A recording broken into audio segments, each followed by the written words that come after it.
You're listening to Building the Broncos with Nick Kendell and Carl Dumler, Broncos Country's leading draft and scouting analysts.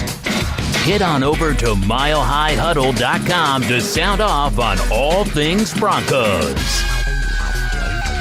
Welcome in, Broncos Country, for another episode of Building the Broncos. I'm your host, Carl Dumler, and of course, joining me all the way from Seattle, Mr. Nick Kendell. How are you doing, buddy? Hey, just got through the rush hour traffic to get back here. There's not as much due to most people working from home in this area, but able to leave a little bit early from the office and get here on time. And that's good news because that means I can be joined by Carl Dumler for our first post-game reaction episode of the live stream series. So really excited to be here, really excited to have the chat here, and excited to talk some Broncos football. Obviously, coming off a loss, one that was a lot like a lot of 2019 losses. It hurts. But coming in here, being able to talk with you guys, being able to talk with the chat now for the first time, I think that's going to be a very medicinal experience for myself and hopefully for the rest of you. Yeah, it's kind of weird. I always take a day after a loss just to kind of stay away from social media, stay away from everything. Just with our show today, that wasn't possible. But at the same time, I mean, I was proud of a lot of people seeing them not completely overreact, at least on Twitter. Facebook's a whole new – that's sometimes you get a little crazy over there. Nothing against you people watching on Facebook, but it is kind of it's emotional. I mean, we're all tied into this, and victories are a sweet feeling. Losses hurt like crazy, and losing with 17 seconds left on the clock, it hurts. It hurts a lot, but at the same time, there were a lot of good things that happened in that game, especially seeing it from a young team. No offseason, and just kind of jumping in there with a lot of players injured. I mean, huge players. So, I mean, I'm not trying to make excuses or say that we got the moral victory or anything like that. But there are still some positives moving forward, and the season is not lost just because the Broncos lost to the Titans week 1. Yeah, absolutely. Yeah, I mean, it gets tough from here. I don't want to say that week 1 was a must-win, but we'll talk about that in a second. First, Let's embrace the chat. Let's see who's all in here today. We got Toy Mafia in the house. Oh, Daryl Leonard coming in, Go Broncos Country. First comment, it's not Ernie Mays today. Ernie, where you at, Ernie? We got Buana Beast in the house. Buana, I hear you're feeling a little bit under the weather. Hope you feel better. Obviously, you're the man. Robert Kitchens, Charlie Beagle coming in first half, no Fant. Second half, no Fant. You've been sitting on that one, haven't you? That's awesome. I love it.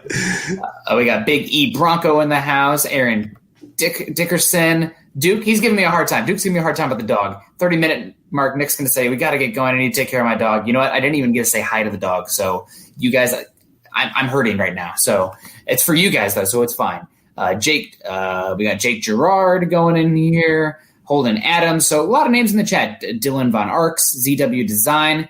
And, Carl, we got to do the station identification, but let's hit this real quick. Welcome to the show, guys. Live streaming right now. Like, subscribe, share. We'll get to the station identification, everything going on here. But ZW coming in with the gorgeous shirt that I believe he designed himself with the super chat. Young team, no preseason, no worries. We will improve week by week, and nothing will stop us. We will build off last night and grow victorious. ZW, I love it. I love it. I love it. I love it. So let's get to the stuff we got to talk about before we really get into the meat and potatoes here. But ZW, thank you so much. Yeah. Well, we want to let everybody know that today's episode is brought to you by sportsbetting.com. Head on over to sportsbetting.com for all of your NFL and sports betting needs. A great site with tons of great information for all sports bettors. With gambling now being legal in the state of Colorado, make sure you check it out. I can tell you I am absolutely kicking myself. I told everyone that I was thinking about taking the under in that game because I thought both teams would be running the heck out of the football, and I chickened out. I saw all those games where everybody was scoring all these points like crazy, and I thought, oh, man, okay, maybe week 1 is just going to be a crazy offensive explosion. Defense will catch up as the weeks go on. So I backed out, kicking myself for that one. But I'll try to not do that again. But, again, head on over there if you can. Also know you can find us on Twitter. Make sure you come on over there. We love to chat with anybody and everybody. You can find me at Carl Dumler MHH. Nick at Nick Kendell MHH. And, of course, you can find the podcast Twitter account at BTB Football Pod. Make sure you subscribe to our show wherever you listen to podcasts and leave us a rating. Also, don't miss out on all of our great offseason content at milehighhuddle.com with Sports Illustrated. And know that our podcast is powered by Overtime Media. This is the Overtime Podcast Network. Winning season returns at MyBookie. Winning season means doubling your first deposit. Winning season means insane props, epic bonuses, and the craziest cross-sport wagers. At MyBookie, winning season means watching live sports and betting live sports all season long. Rejoice, because the NFL has returned. That means action-packed Sundays and huge cash prizes. Get in on the action, use promo code OVERTIME, and double your first deposit. New players get up to $1,000 in free play, which is designed to add more excitement to the sports you already love and the games that you bet. Bet with the best this NFL season for your chance to win big. Use promo code OVERTIME and double your first deposit. Your winning season begins today only at MyBookie, and here's the best part. Overtime is going all in for our listeners. We're giving away $500 cash to one lucky person who takes advantage of this offer. When you make your deposit, just take a screen grab of your MyBookie account and email it to overtime@advertisecast.com. That's overtime@advertisecast.com. $500 given away at the end of September. I did have to laugh the other day. My mom said that she tuned into our show. She goes, 10 minutes in. Do what? Hopefully she had good things to say. Yeah, she goes, you guys sound like you know what you're talking about. I just don't know football, so I don't know what you're talking about. But I appreciated that she tuned in for just a second. And I'm excited to talk about this a little bit because, like I said, when you get a little bit of time away from the game, you get a little bit better perspective. It's not completely emotional of, I can't believe how could they sign Melvin Gordon to this huge contract? He fumbled that game away. All these different things that you can throw out there that really come from an emotional place. And you can look back at this and say, okay, this is a playoff team, week one, with a strong running game, strong system already set up that's been there for a few years. All those things playing into their favor. Broncos, again, having injuries. Courtland Sutton going down just a few days before the game. That's a huge loss for that offense. I mean, your entire offense is supposed to be funneled through Courtland Sutton. And that gone. So it was a huge blow. And so, yeah, there's a lot of things going on. Losing Philip Lindsay. We got a question from Kenneth Booker coming in here for the Super Chat. Any word on Lindsay's foot? I believe it's turf toe. I do not know the severity. That could last a while. Luckily, long term, that doesn't typically become an issue. But in the immediate, that could last a few weeks. It could really impact him. So it's unfortunate, especially because we saw him make a big pass catch the other day. I mean, yesterday, I was holy cow. Lindsay has hands. But that was it's unfortunate. Luckily, the Broncos have Melvin Gordon.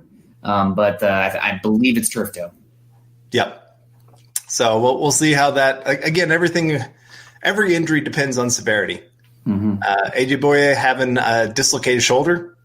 Sometimes those go back in nice and simple, and there's no structural damage done in that situation. I mean, it's still going to hurt like heck, but there's no real problem with that. Other times when there's structural damage, that's when you get some real issues happening, and you're going to see him miss a few weeks. I don't know the severity yet of where that's going. Do you know anything about that? I've heard that it seems likely that he will not play against the Steelers. I think that's what Mike Kliss said. He could play in a shoulder brace through pain, but he's going to be limited doing that. So I think right now probably you don't see him. But we'll know more Friday. And same with Sutton. I think it's more likely Sutton's going to play than Boye. But I think the most positive news we have is KJ Hamler. It does sound like KJ Hamler is going to suit up and go. So that'll be exciting to see. If he can just get one big catch, that would be enough electricity for me on Sunday from him. But Broncos have injuries. That's a big thing. I would argue that they're missing their best player on both sides of the ball in this game, and they still played close. I mean, obviously Denver has a huge advantage at home, even without the fans there, week 1 and 2 because the altitude and conditioning, and they did cover. So that's good. Talking about some sports betting there, but that's a good thing, I guess, obviously. But yeah, it's a bummer. It hurts to lose. You will say, step away from it, not as emotional. I'm still a little bit emotional and irritated about Vic Fangio and the timeouts. Yeah. I mean, I can excuse away. Yeah, Kenneth Booker coming in. In fact, that's going to make me take a drink. I just even thinking about it, I need a sip. But we got Terry Randall coming in with hashtag Nick's Beer Fund, so I need it. Yeah. Yes, that 9 to 5, I need it. And we're going to talk about that some stock up, stock down on some players and things like that. I'd say it's 50-50 between players and coaches of who really cost us that game. Yeah, it's as far as the actual result, I would agree with you. But as far as me placing blame, like I can excuse away the Broncos' young offense, missing Sutton. They are missing Von Miller. Todd Davis is gone, who's a signal caller. And just the offense is going to have so many ups and downs, not only because of the lack of preseason, but Sutton being hurt, Graham Glasgow's dealing with an injury as well. So all of that makes me – I can excuse that away. But then when you get to Fangio, you got to know better. I know he's just a second-year head coach, but, I'm sorry. there's no excuse for that. You can't take those timeouts with you. You got them. And banking on Gostkowski missing a fourth kick, if you don't include the PAT, from chip shot range, that's dumb. I was literally yelling at the TV. And his reasoning behind it today was it was very frustrating, saying, I was so focused on the defense, I didn't realize the clock was going. He needs an assistant head coach or somebody in his ear. Right, yeah. Well, then give up that responsibility. If you can't handle all the responsibilities that you say you want to have, well, then you're just hurting the team. And that how many games now has that been where we end up the game with 2 or 3 extra timeouts and no time on the clock because they scored at the last second and we didn't use them. And so this has become a recurring theme. I like a lot of what Vic Fangio brings to the team. I know that the defense yesterday had a lot of bend, don't break, and red zone defense, baby. Just kind of went that direction. Yeah. But still, you got to understand you are a head coach now. You are not defensive coordinator.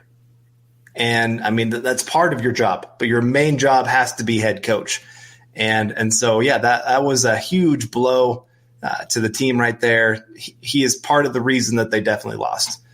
There's other guys. So I guess let's get into it here a little bit. Let's talk about do you want to start stock up or stock down? I think we should start with the stock down. Okay. And before we get to that, let's get to a couple of these super chats.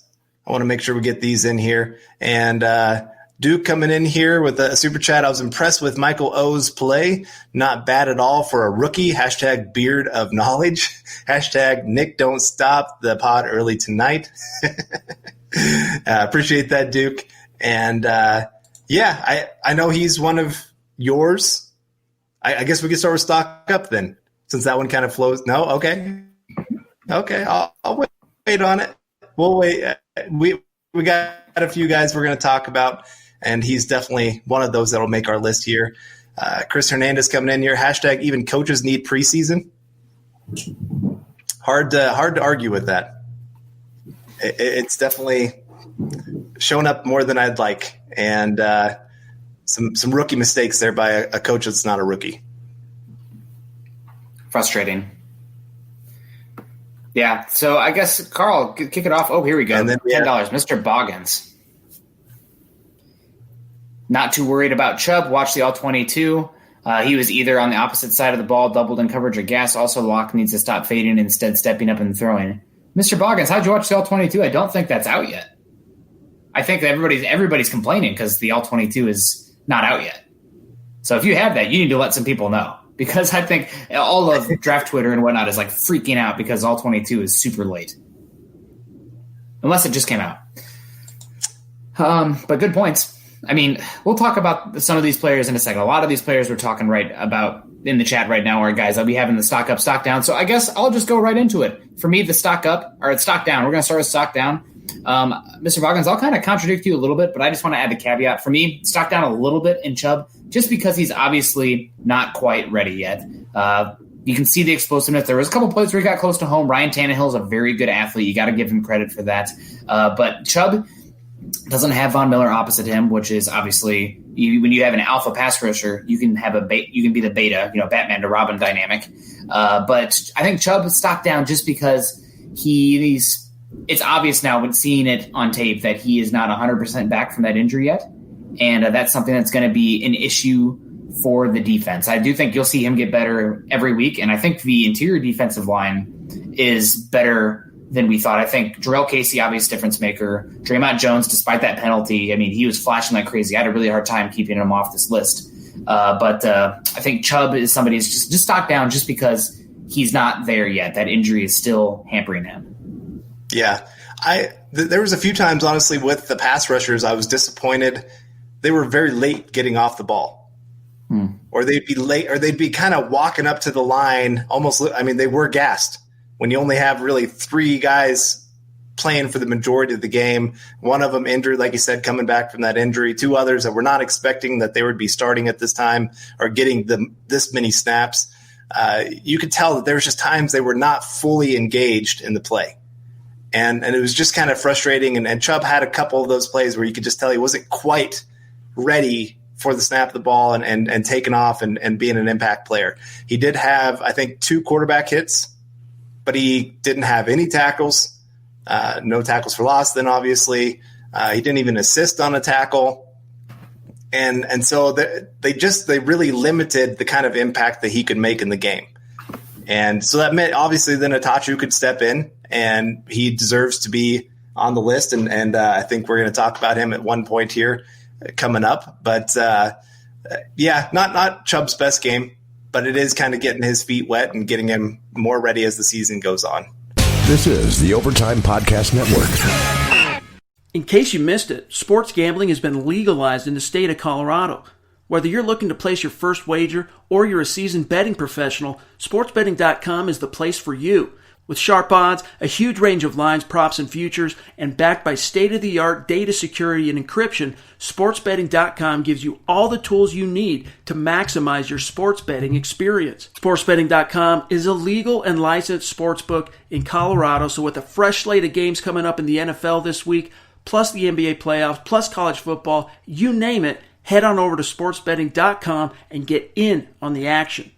It's a stock report, a lot of rumors or talk, people saying that he's not quite ready yet or he's coming about slowly, not going to be 100%. And I'm somebody, until I see it on the tape, I don't know what to think. You can be led astray by anybody. And I mean, this as well as anybody covering draft prospects. Beauty is in the eye of the beholder. So I had to see it for myself. Yep, the rumors are true. Chubb is still getting his feet under him. I'm expecting him to get better week by week. But just for the immediate impact, I think stock down is probably appropriate for assessing him.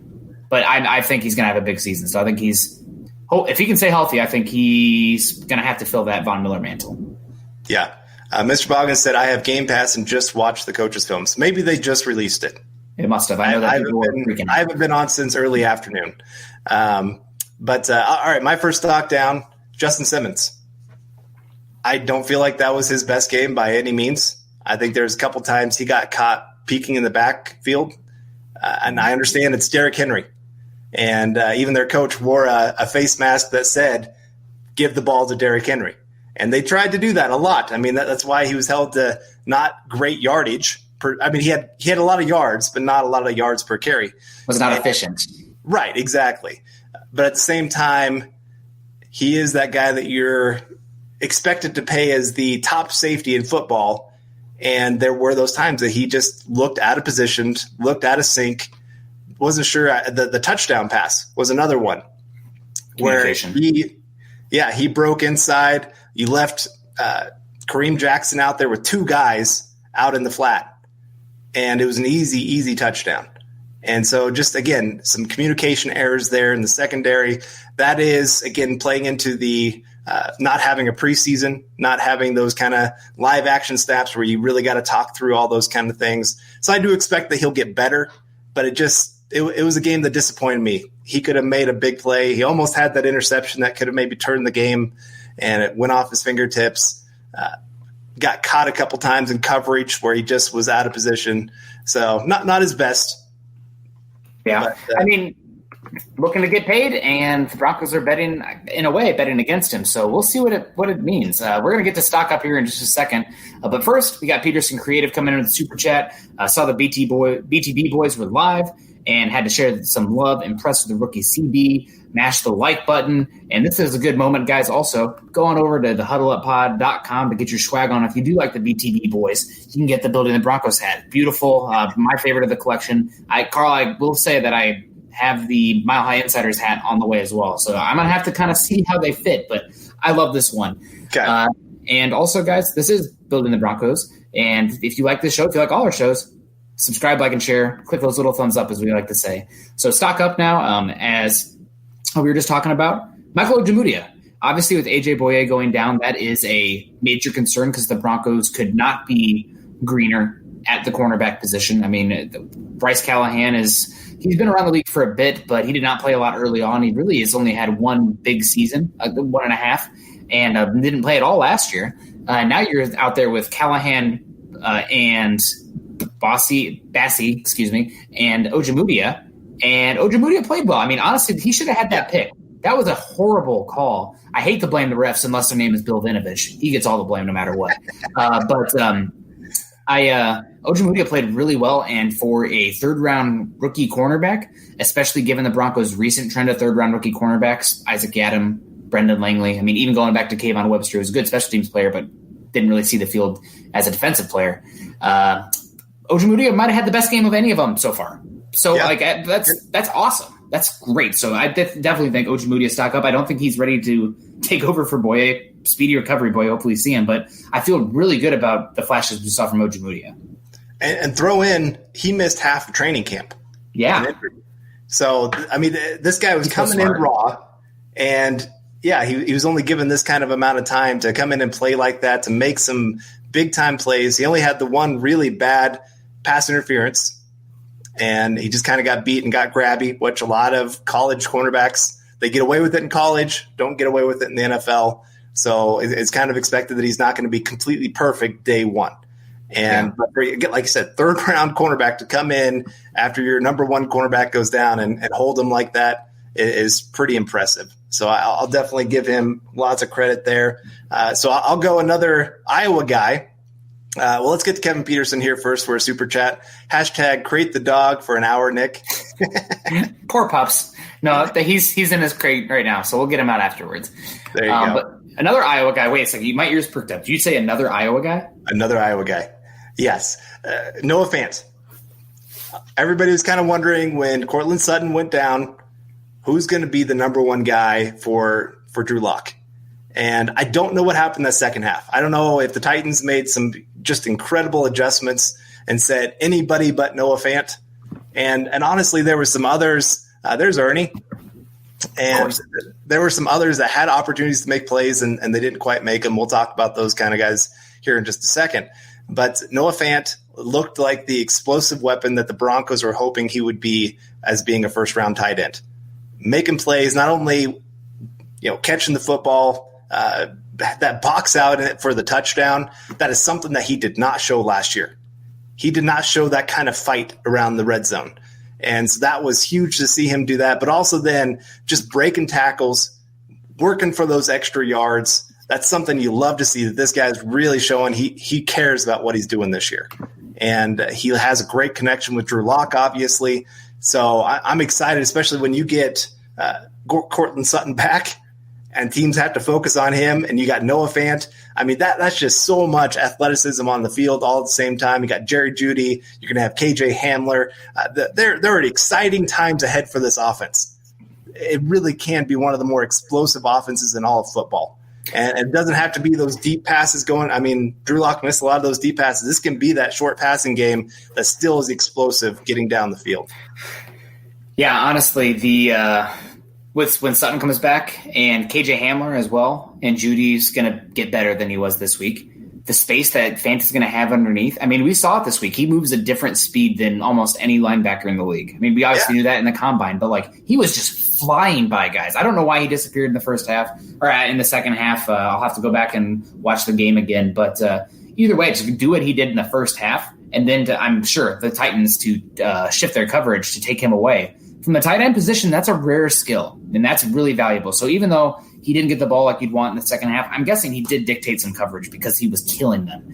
So right. I'm really excited for Fant. I think he's in for a monster season. And honestly, would it be shocking if Fant became the number 2 weapon on the offense as far as the pass game goes? Yeah. I mean, because everybody's assuming Jeudy, first-round pick, 15 overall, but rookie wide receivers typically take some time. Yeah. I mean, they just do. And Fant, I mean, he looks primed and ready. So Sutton's number 1 as long as he's healthy, but it might be Fant that number 2. Yeah. All right, Kevin Peterson coming in with another super chat here. Albert O needs to be active next week. Well, I mean, I will say Jake Butt had the drop. That was not great. He wasn't a great blocking either. No, he wasn't. That was not a good game for Jake Butt. Good to see him out there. Happy for him. But still, yeah, like I said, when you're costing the team some precious yards, when you have a young offense that can't get itself off schedule and you have those kind of drops, it really does hurt them a lot. And I had to laugh because the commentators were blaming Drew Lock. They're like, oh, he's got to put that on him. I'm like, I don't think it gets much more on him than what he threw there. But that's here nor there. They were getting ready for the season as well. They made some mistakes in the commentary. But and then we have Poppy coming in here with a 23 for Ojemudia. There we go. Sad that we lost the home opener, but I like what I saw in a young team. Enjoyed the game. Go Broncos. Thank you, Poppy. Yeah, appreciate that. And you're right. It's one of those games. Honestly, I felt like, the defense was giving up a lot of yards, but I love that the offense really could move at will. Even without Courtland Sutton, the people that were beating them the most were themselves. I mean, the Titans really didn't stop them a whole lot. There's maybe one drive that I felt like the Titans really stopped the offense. Beyond that, it was drops, penalties, just miscommunications, couple things just not quite right. Drew Lock overthrowing some open passes, just some things that can easily be cleaned up that are not because the defense did something great. Yeah, so I think we got to get the stock down again here. For me, I'm not going to take too long on this one. Jerry Jeudy, stock down, just because a lot of hype coming into the season. He's going to bounce back. This is probably hopefully my only chance to say stock down for him. But those drops, those were killers. And Jeudy works really hard. He's going to get better. I'm not thinking this is going to be a long-term issue. I will say that the drops were more prevalent in college than many people cared to acknowledge. I'm not going to be like Eric where, pounding the drum where, the drops are going to be a huge issue for Jeudy, but they rear their head week 1. Contested catches, still don't know that much. Granted, he can get separation like he can. All that stuff is there. But I do think those drops, especially that last one, which is in such a critical point, stock down just because he's a first round pick, but he's going to bounce back. I have zero doubt about that, especially when Sutton comes back. Yeah, no, I agree. Just a rookie trying to do too much. Yep. Wanted to be a really big time hero day one, stepping on the NFL field, made some critical mistakes, cost his team. You saw some other rookies do the same thing. Detroit's running back, Swift, that drop. Oh my gosh. I felt so bad for them in that one. But it happens. Rookies do that. They try to do too much. They learn, they grow. I'm not too worried about Jerry Jeudy. You got to see the separation. You got to see how elite he is at getting himself open in a hurry. And then you got to see his ability in the open field. When he caught some of those passes and just turned those extra yards in because of his ability to cut, that's why you see the special ability that this guy could bring, especially opposite of Courtland Sutton. This is the Overtime Podcast Network. I really thought that catch he had right before the first half ended. Yeah, I thought he had a chance. Yeah, it would have been incredible. But he was making guys juke, and he eventually ran out of bounds. But I'm like, this could be something. And gosh, how much more fun is that to watch? Him get the ball instead of Tim Patrick. No offense, Tim Patrick, but obviously Judy's come back. So stock down, guys. This is a stock up, stock down section, but I think it's a positive overall. Fangio fumbled the game. We got Paul coming in. Paul, love you, Paul. I haven't seen you for a bit. How you doing? Most experienced staff in the NFL. Clock management issues should never happen. Lost Blue, I'm just happy Broncos football is back. Enjoy the journey in 20. That was a ride. I'm with you all the way on that whole thing, though, Paul. So I agree with you. I'm just glad it's back, honestly. We got to talk about actual real life football. And we got Stu coming in, the pride of Seattle, in my opinion. Was very disappointed about no preseason and minimal practicing. We have nowhere to go but up. Stu, you say that, but the next 2 games are at Pittsburgh and then Tom Brady in Denver. So put that on pause because it does not get easier from here. But we'll see. So, Carl, we got to get your stock down. Okay, I'll go. And this one, it's more just he had a few bad plays and just showed the same problems that he had last year. Elijah Wilkinson. Yeah, Harold Landry. Yeah, he's a decent pass rusher. I'll give him that. But it just still – Wilkinson with speed around the edge. That's going to be an issue. And I think of TJ Watt coming in this week where they're going to Pittsburgh. Yeah. That is one of the worst matchups in all of football for this week. And it really is. They're going to have to really figure out how to scheme opportunities because this week it was great that Locke could really kind of drift out to the right. That was something that they schemed for, giving him more time and ability. When he throws on the run, he's great at it. But TJ Watt's probably not going to give up the edge like the Titans did this week. So you're going to have to probably do some work towards the left, but even there, they have some pretty good players on that side. So it's going to be a very tough matchup. Drew Lock's probably going to have to work to stay in the pocket a little bit more and trust that his line is going to hold up. And that's asking a lot. I mean, the offensive line didn't hold up this last week some of them did, some of them didn't. It's weird though, because I feel like the offensive line did okay, especially in pass protection, but they were getting very little push in the run game, and the refs just were not calling holds. I mean, was there a single offensive hold called? Because definitely, no doubt in my mind, the Titans' offensive line, I saw multiple holds where guys' jerseys were, turned sideways and arms in the air that just were not called. So, but they didn't call it either way, so I can't be that upset about it. Speaking of moving it to the left side, Garrett Bowles, stock up. How about that? I tentatively tweeted out. Again, I want to go back and see all 22 to really see what's up there. But Garrett Bowles on his way up. I had a very good game, especially again. I mean, Jadeveon Clowney won a few reps. Jadeveon Clowney's one of the biggest freaks in football. It's going to happen. But Garrett Bowles seemed like he was trusting his technique. He was being patient. And this was one of his more quiet performances in his career, I would say. So maybe the Broncos made a mistake not extending that 5th-year option. Maybe not extending that 5th-year option is the reason that he turned the corner. I mean, who knows? And that causality there. But I think Garrett Bowles definitely stock up. That was I feel as good about that left tackle position as I have in a long time. Next week, Bud Dupree, TJ Watt. They'll be interesting to watch, especially with how much Pittsburgh likes to blitz. Very aggressive team. They're going to send 5 guys often. But I think Garrett Bowles definitely deserves a stock up. He had a great game, and I think we should definitely take notice of that. Yeah, no, I agree with you. That was definitely one of his better games. I would say when they were getting pressure, it was more actually on the interior guys or Wilkinson than Bowles. You were talking about their new pass rusher, and a lot of his times that he won was when they put him over one of the guards. Yeah. Or he really cut inside where one of the guards is supposed to pick him up. And we'll talk about that in just a second. It might be a hint towards somebody on the list. But you're right. That was a great game for him, considering, and all the pressure being on him from fans, team, everything. For him to step up like that was huge. And the Broncos just need that moving forward. And we got Mr. Boggins coming in real quick. We are a matchup nightmare with the Steelers right now. Mr. Boggins, expand upon that. What do you mean we are a matchup nightmare? Do you mean that the Broncos are going to be an issue for the Steelers, or the Steelers are an issue for the Broncos? Because that could go either way. Yeah, they are. I had somebody right before the game that was messaging me. They were setting a lineup, and they were getting ready to pick Saquon Barkley to go against that Steelers defense. And I told them, I said, do not do that. And part of it is because I do think that Steelers defense stands a great chance to be the number 1 defense in all of football.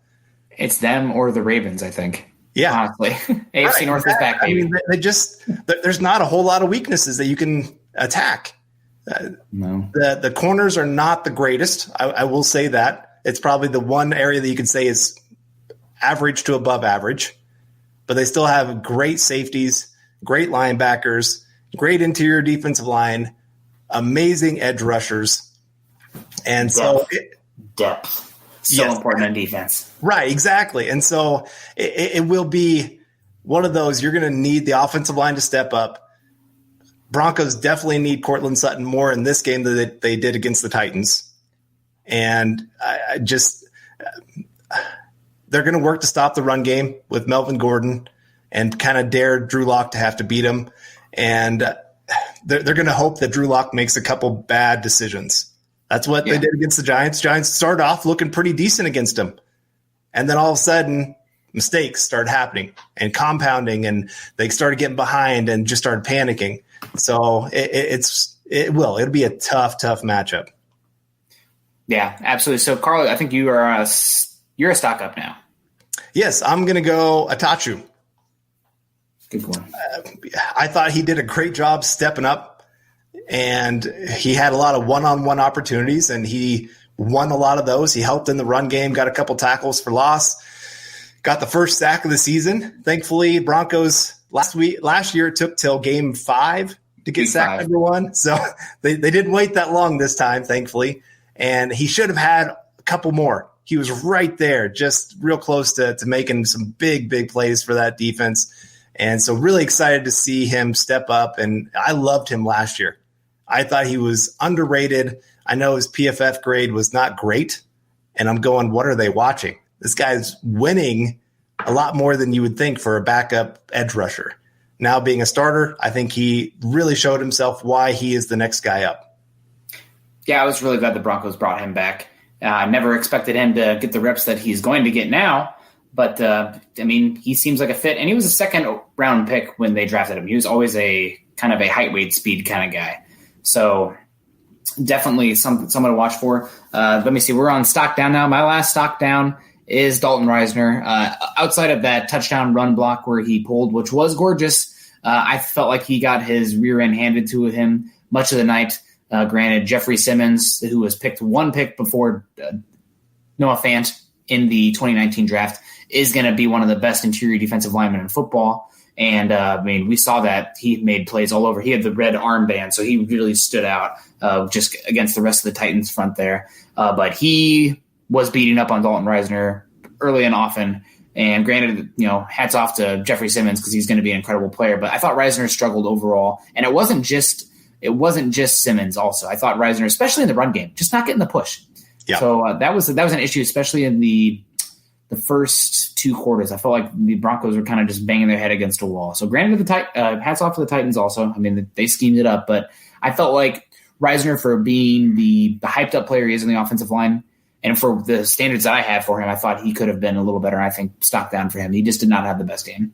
Right. No, I'm with you.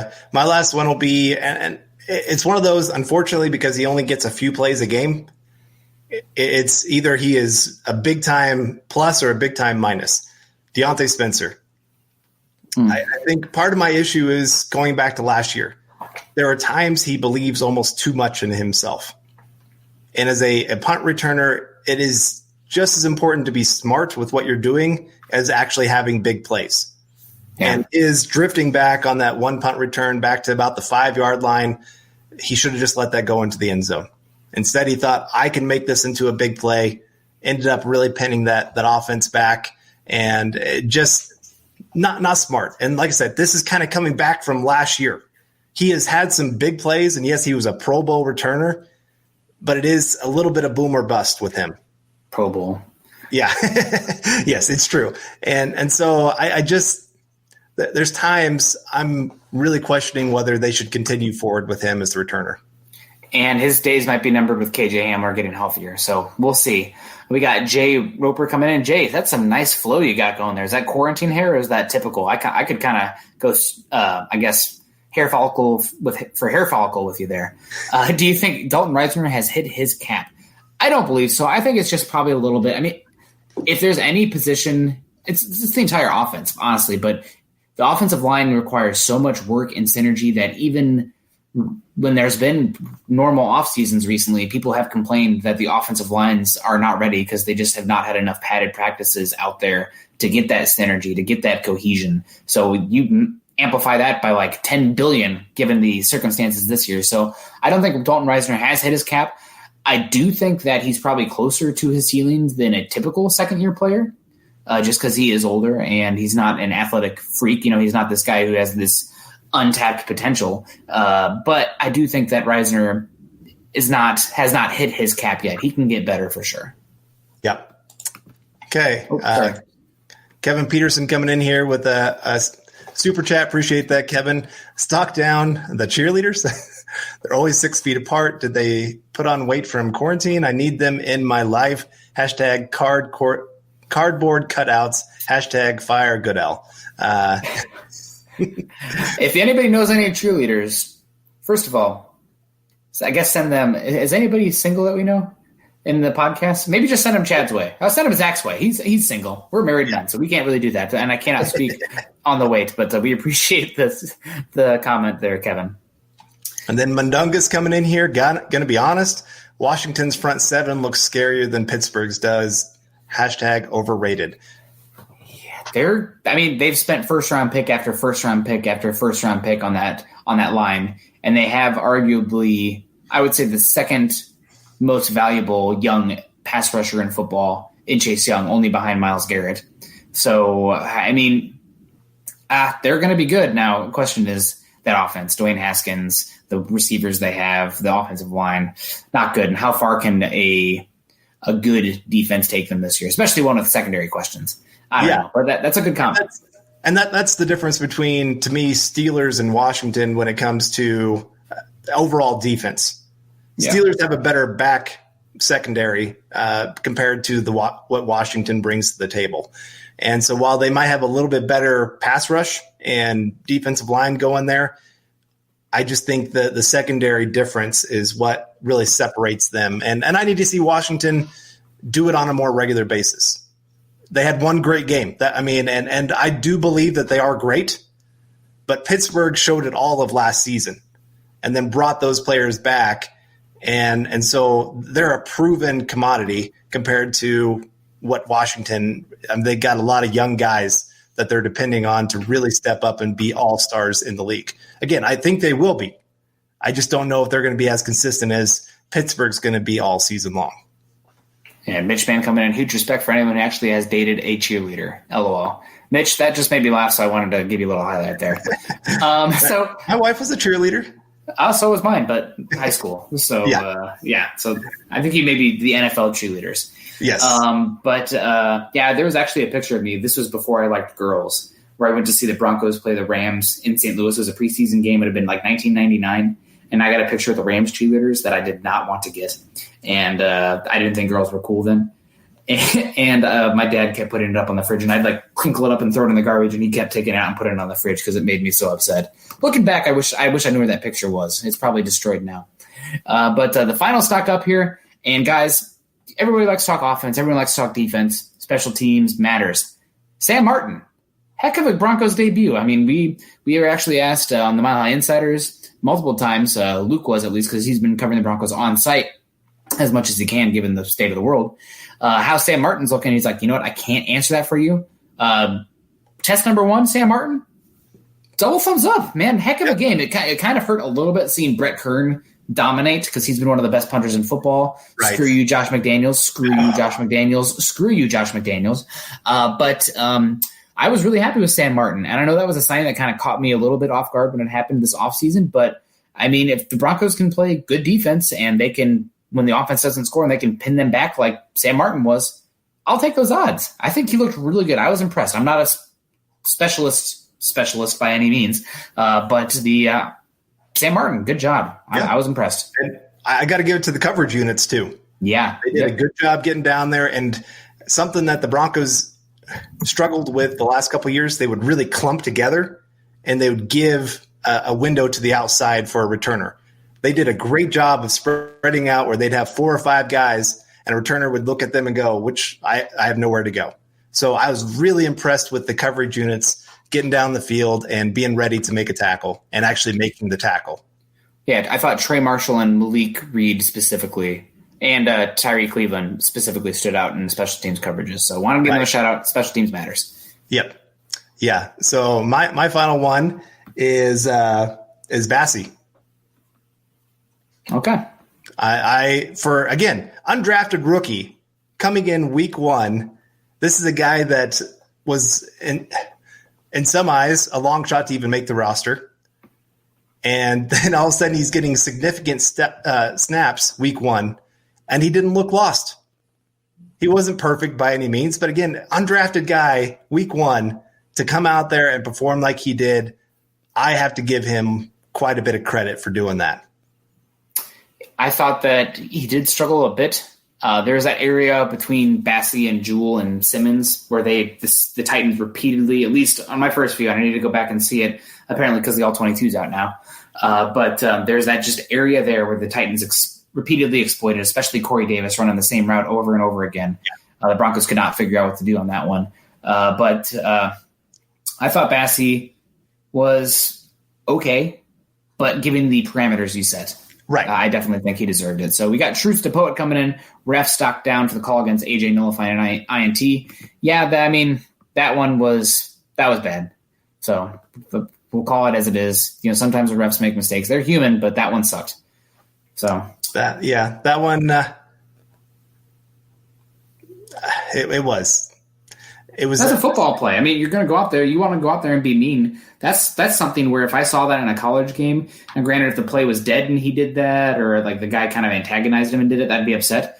But the fact that he's going out there and trying to be an enforcer within a play while the whistle has not blown yet, that's a positive up. That guy wants to go out there and get dirty. I mean, that guy wants to go out there and be physical. That's a positive. So it sucks in this instance, but I mean, I don't even think it was a penalty. So whatever. It was pretty ticky-tack for sure. It was called, and unfortunately it hurt the team, and just have to be smarter, I guess, moving forward. But again, I don't want him to lose that aggressiveness either. Oh, no way. So be smart, but be aggressive. I mean, just you got to find that fine line there that works. Balance. Yep. You don't want to be perfect. Yes, exactly. Or the Titans linebacker getting ejected. Yeah. And I've seen him do that a couple times where he's throwing punches after plays, and he's out head. So I didn't know that they were going to throw him out like that. That was kind of a shock right there. It's the new rule. I think that's the new rule. Yeah. There we go. Go ahead, Carl. Yeah, I thought this was a great question here from Jay Roper. Do you guys see any big moves coming now? Do you seek the Jags for Miles Jack? Do you look at a pass rusher because of Vaughn? Do you look at right tackles? Do you look at a cornerback? Nick? I mean, I think if Boye is injured for a while, you look at cornerback for sure. Even though Ojemudia looked good, Bassey was in there, Callahan was out there, I still think you need to look for a cornerback. Although maybe you'll call up Bosby, but I don't know. I think there's options out there at cornerback that can at least provide some serviceable play. Yeah, I'm with you there.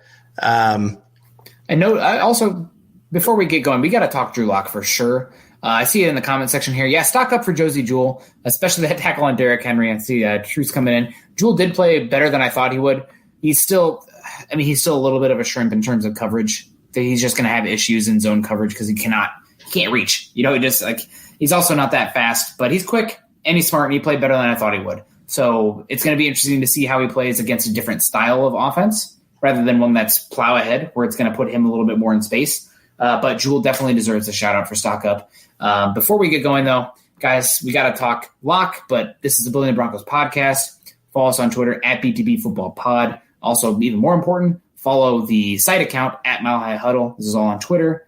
And very important, subscribe, like, and share on YouTube and click those little thumbs up, heart reaction, heart emoji, the thumbs up, whatever you want to do. Positive reactions, no negative emotions or emojis out there for Facebook. Carl, we have not talked about lock hardly at all yet. We have to do that. Yeah. So I guess just before the comment section gets going here, your general thoughts on lock after a week 1 performance. So let me give 2 negatives and then a lot of positives.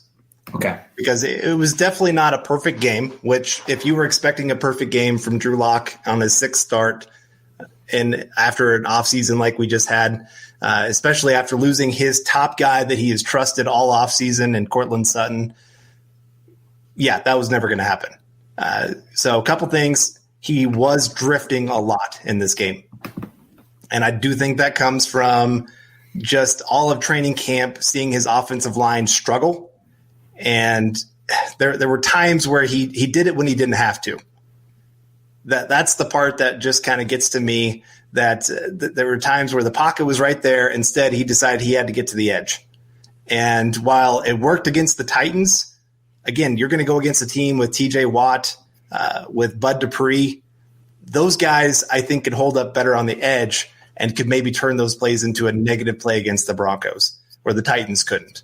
They didn't have the greatest edge players. Clowney, yes, he's a great edge player, but he's more of a guy that likes to crash inside and make plays with his strength and power that way. So this is going to be a whole new ball game this week, that he needs to really trust that interior offensive line and be able to step up into the pocket. Second thing, with that drifting then, he made a lot of throws off his back foot.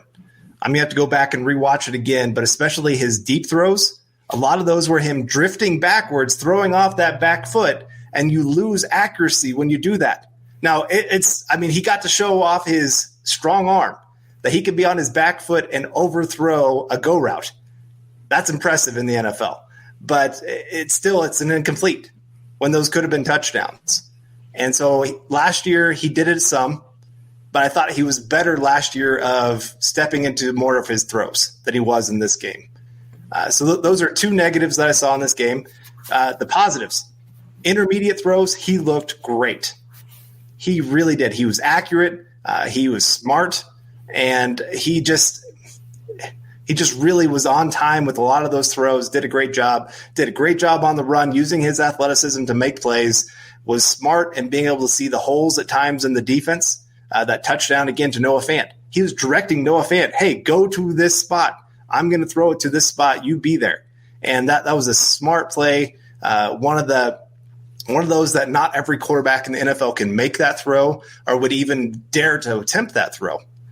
So those kind of things were great. I thought, for the most part, his decision-making was pretty spot on. He had a couple throws that obviously could have been picked off. Should have. But Patrick Mahomes had a couple throws in that Thursday night game that should have been picked off too. So it's going to happen that there's going to probably be one or two throws a game that might get picked off or should have been picked off, kind of thing.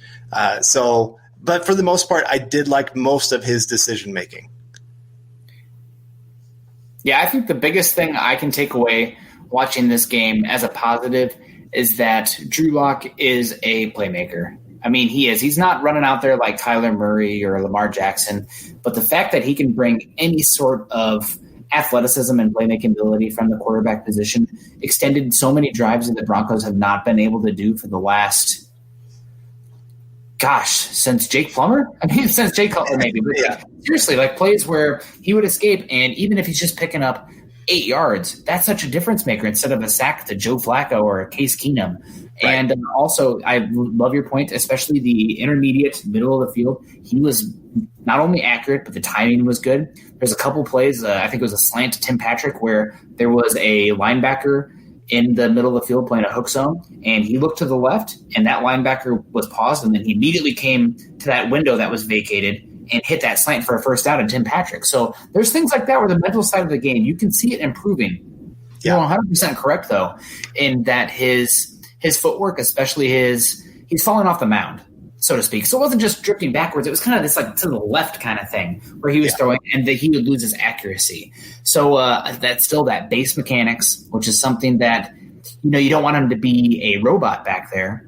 But when it's not replicated, you lose your mechanics, you lose accuracy. And we saw that a few times. Overall, I think it was a good game. I would give him probably a B grading on the curve, considering everything going on for him. Probably a C in the scope of like actual NFL franchise quarterbacks. It wasn't a great game, but he was missing Sutton out there. Obviously, KJ Hamler's going to be back.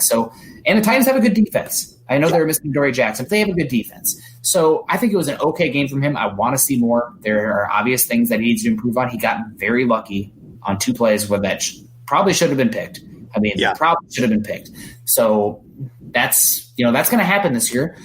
I do love, though, I felt like last year, even though the Broncos won the games against the Raiders and the Lions, he kind of went into a little bit of a shell. been playing very conservative. There were plays to be had deep that he just was not taking. Didn't feel like that was the case against the Titans. I feel like he was being aggressive deep, even though he was not super accurate. And that touchdown to Fant, I mean, talk about playmaking. I think I saw that was the lowest probability touchdown of the week in the NFL, just from where he was running and where the target was and where the defenders were. It worked. I mean, but sometimes you're going to have plays like that where it's a pick and you're going to be upset. So, it's the give and take of having a gunslinger. Overall, I think very good game or solid game overall, and definitely areas to move forward. I will say, though, there were a few plays where, gosh, I wish Cortland Sutton was out there. Because if it was Sutton out there, I mean, more confidence. Also, those jump balls. I mean, a couple plays deep, they had him. Not super accurate, but if it was Sutton, I don't know. Maybe it's just me believing, but I think those balls might have been at least pass interferences. Right. So I do want to talk about one more thing that kind of impressed me. Pat Shurmur showed that he had complete trust in Drew Lock late in the game. Now, yes, there were drops that cost him, but they were good passes. And the fact that when they're trying to run down the clock, they're trusting their quarterback to throw. Now, you could argue that was not great clock management by Pat Shurmur in some ways, but I still thought they had to be aggressive at that time. I mean, when you only got that 1 point lead and you're trying to – you need to go score. You really do. You need to get some kind of points on the board, make them have to score a touchdown. And the fact that they were trusting him on first down to go out there and pass, wide receiver has to catch that. Absolutely has to in that kind of moment. That's not on Drew Lock. But the fact that these coaches are going to trust him more, last year, it really was. They got a lead, and they're like, we're shutting you down. And I don't know if that was because they just didn't trust Lock or it was just because that was the whole Scangarello, that's exactly how he functioned. Because he did that with other quarterbacks too, not just Drew Lock. But I did like that they actually trust their quarterback to be the franchise guy. Yeah, I agree. So it's going to be interesting to see the next few weeks. Steelers might have the best defense in football. And honestly, Tampa Bay's defense is very underrated. I don't know if you caught much of that Saints-Tampa Bay game, but Tampa Bay might have the best 1-2 linebacker punch in football this year. Right. Lavonte David and Devin White, oh, man, they were flying. This is going to be a big game. So really tough for the Broncos. Does not get easier from here. It gets worse. So this will be – we're going to find out about Drew Lock quick. Is it weird that I'm more worried about the Bucs defense and their offense? It completely depends on Mike Evans' health for me. Because if Boye's out, yikes. Yikes. I guess part of it for me is their offense looks so out of sync. Yeah. And now I understand it was week 1, but I've heard that even in training camp, it's been pretty out of sync this entire time. They're trying to meld these two very opposite offenses of what Tom Brady's done and what Bruce Arians loves to do. And we saw that with Kubiak and Peyton Manning. You try to meld two things that are incompatible. It's like two magnets, where you have the positive on the positive. They're going to push against each other instead of work together. Yeah, at the same time, bringing it back to the Broncos, you have that 2012 season where the Broncos started off, 2-3, and then all of a sudden it clicked. So, I mean, luckily the Broncos are getting them early. Week 3. Yeah. But, I mean, these are two very good defenses coming. I think Tampa Bay actually had one of the top 5 defenses in football last year in the second half of the season. So it's going to be interesting to watch. Also, Shaq Barrett homecoming. But we're getting way ahead of ourselves here. Right. Obviously, it's going to be a big game. Big game next week. Carl, any last takeaways? Because we are getting long, guys. We got to get out of here. We appreciate the chat still being here. We still got 200 or I guess 400 eyeballs in here, according to our information. But anything you want to talk about before we get on out of here?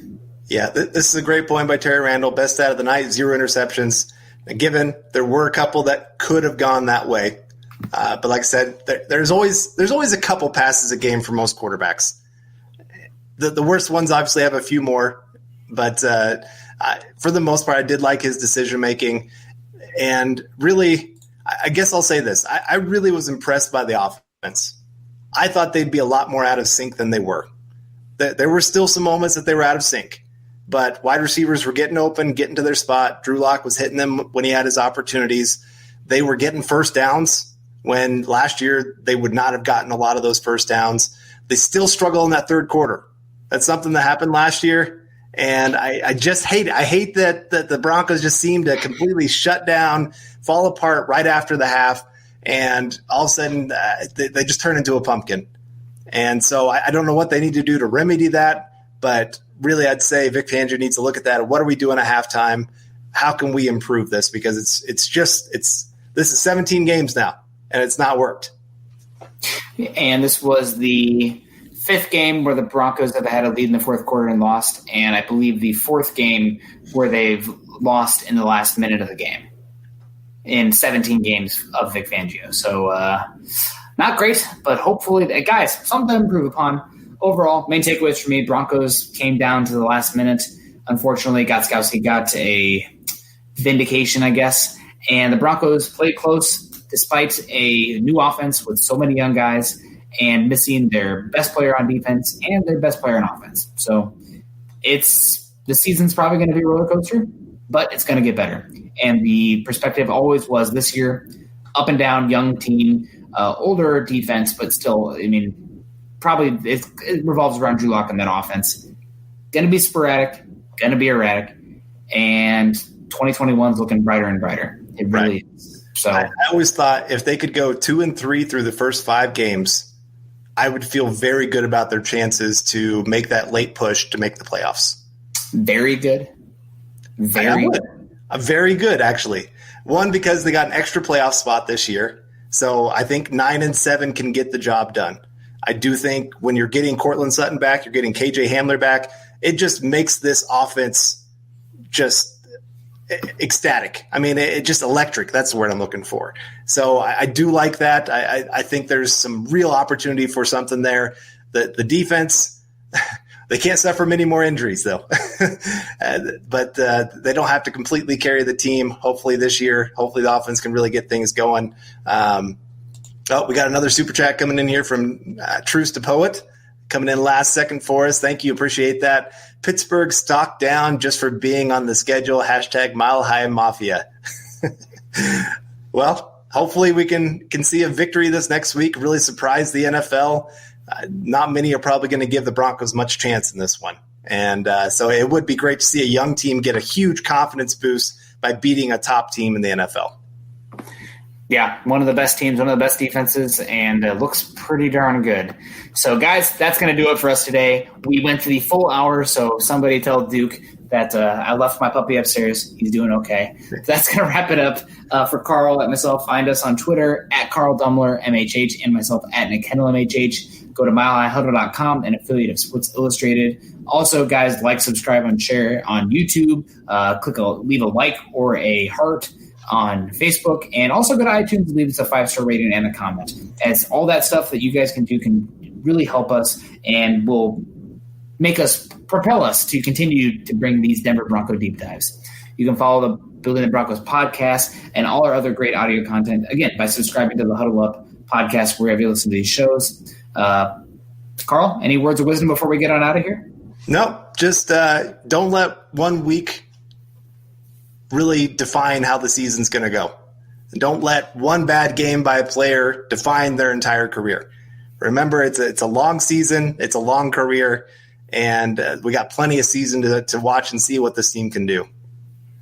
Absolutely. So, guys, we're going to get on out of here. Appreciate y'all. 0-1 right now, but it's going to be better tomorrow. And as always, go Broncos.